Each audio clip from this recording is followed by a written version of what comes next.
Palabra diaria, 7 de agosto de 2022. Romanos 7, 1 al 13.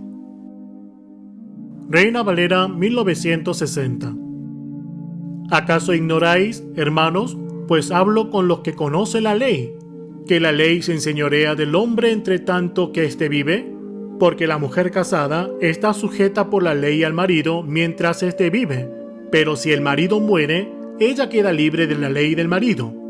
Así que, si en vida del marido se uniere a otro varón, será llamada adúltera. Pero si su marido muere, es libre de esa ley, de tal manera que si se uniere a otro marido, no será adúltera. Así también vosotros, hermanos míos, habéis muerto a la ley mediante el cuerpo de Cristo, para que seáis de otro, del que resucitó de los muertos, a fin de que llevemos fruto para Dios. Porque mientras estábamos en la carne, las pasiones pecaminosas que eran por la ley obraban en nuestros miembros llevando fruto para muerte. Pero ahora estamos libres de la ley, por haber muerto para aquella en que estábamos sujetos, de modo que sirvamos bajo el régimen nuevo del Espíritu y no bajo el régimen viejo de la letra. ¿Qué diremos, pues? ¿La ley es pecado? En ninguna manera. Pero yo no conocí el pecado sino por la ley, porque tampoco conociera la codicia si la ley no dijera, no codiciarás.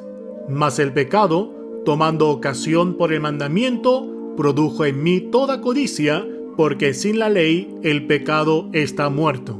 Y yo sin la ley vivía en un tiempo, pero venido el mandamiento, el pecado revivió y yo morí. Y hallé que el mismo mandamiento que era para vida, a mí me resultó para muerte, porque el pecado, tomando ocasión por el mandamiento, me engañó y por él me mató. De manera que la ley a la verdad es santa y el mandamiento santo, justo y bueno. Luego lo que es bueno vino a ser muerte para mí en ninguna manera, sino que el pecado, para mostrarse pecado, produjo en mí la muerte por medio de lo que es bueno, a fin de que por el mandamiento el pecado llegase a ser sobremanera pecaminoso. Nueva traducción viviente. Ahora bien, amados míos, ustedes que conocen la ley, ¿no saben que la ley se aplica solo mientras una persona está viva? Por ejemplo, cuando una mujer se casa, la ley la une a su marido mientras él viva, pero si él muere, la ley del matrimonio ya no se aplica a ella. Así que mientras su marido viva, ella cometería adulterio si se casara con otro hombre, pero si el esposo muere, ella queda libre de esa ley y no comete adulterio cuando se casa de nuevo. Por lo tanto, mis amados hermanos, la cuestión es la siguiente. Ustedes murieron al poder de la ley cuando murieron con Cristo y ahora están unidos a aquel que fue levantado de los muertos. Como resultado, podemos producir una cosecha de buenas acciones para Dios.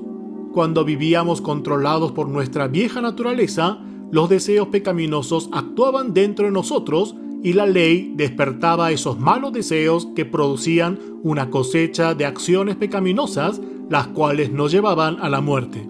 Pero ahora fuimos liberados de la ley, porque morimos a ella y ya no estamos presos de su poder. Ahora podemos servir a Dios, no según el antiguo modo, que consistía en obedecer la letra de la ley, sino mediante uno nuevo, el de vivir en el Espíritu. Ahora bien, ¿acaso sugiero que la ley de Dios es pecaminosa? De ninguna manera. De hecho, fue la ley la que me mostró mi pecado. Yo nunca hubiera sabido que codiciar es malo si la ley no dijera no codicies. Pero el pecado usó ese mandamiento para despertar toda clase de deseos codiciosos dentro de mí. Si no existiera la ley, el pecado no tendría ese poder.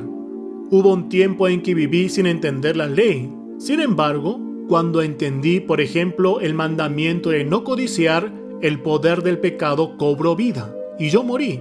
Entonces me di cuenta de que los mandatos de la ley, que supuestamente traían vida, trajeron, en cambio, muerte espiritual. El pecado se aprovechó de esos mandatos y me engañó. Usó los mandamientos para matarme.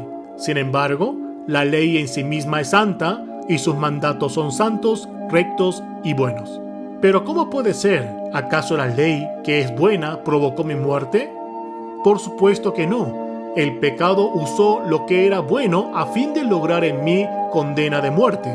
Por eso, podemos ver qué terrible es el pecado. Se vale de los buenos mandatos de Dios para lograr sus propios fines malvados.